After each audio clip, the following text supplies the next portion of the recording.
Here's a small deal of pieces of Boulder Opal from central Queensland. The white is the reflection off the light. Rules in millimetres and the material's been wetted.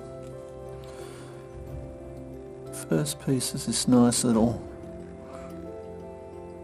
red-green piece.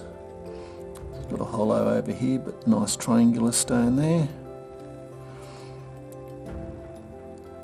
Bit of undulating blue.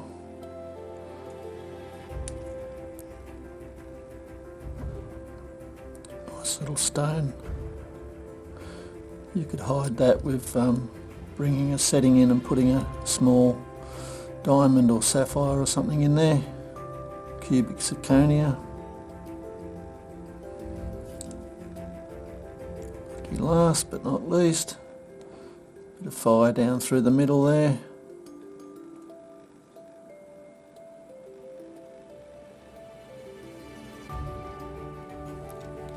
Anyway, hope you've enjoyed. Cheers.